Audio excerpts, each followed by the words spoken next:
আচ্ছা মা, এই গানটি কি বলেছে? আমার গৌর যদি না আসিত নামের উদয় হতো না, হতো কি? কিন্তু যদি গৌরাঙ্গ মহাপ্রভু জানতো আমার এই নাম নিয়ে 10,000, 15,000, 1,00,000 টাকা করে বিক্রি করে খাবে, তবে কিন্তু এই নাম ধরাধামে আনতোই, আনতো কি? আজকে এই অহংকারটা ওই রঘুনাথের মনের মধ্যেও জমে গিয়েছে। বলছে তুমি যে ভগবানের নাম করো, ওই ভগবানের নাম নিয়ে তো কীর্তনীয়রা তো আজকে 70-80,000, 1,00,000 টাকা করে নেয়। কিন্তু আপনারা বলতে পারেন যে তুমি গ্রাহক বাবু উঠেছো, তুমি কি পয়সা করি নাও না? আমি নেই, আমাদের যেটা পারিশ্রমিক সেটাই নেই। তবে আমরা আপনাদের বলে দেই না, কারণ আমরা জানি একটি আসর তৈরি করতে, একটি হরিনামের মহামিলন মেলা উৎসব তৈরি করতে কতটা কষ্ট হয়, কতটা মনের মধ্যে যন্ত্রণা নিয়ে আজকে দাঁড়ে দাঁড়ে গিয়ে বলো তোমরা মাধুকরী করো।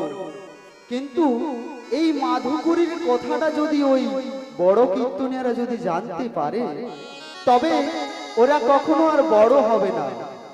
ওরা অহংকারে, ওদের মধ্যেও মায়াত্বটা রয়ে গিয়েছে, ঠিক ওই রঘুনাথের মতো। আজকে রঘুনাথ বলছে আমি তোমার ভগবানের সেবা পুজোর প্রসাদ সেবা করব না। বলছে কেন? বলছে তুমি আবার ভগবানকে সেবা দিতে যাচ্ছ, আবার এসে বলছো আমার ভগবানের সেবাটা হয়ে যাক তারপরে প্রসাদ সেবা দেব। তাই আমি কালকেও চলে গিয়েছিলাম, আজকেও চলে যাচ্ছি, এই বলে চলে গেছে। আর এদিকে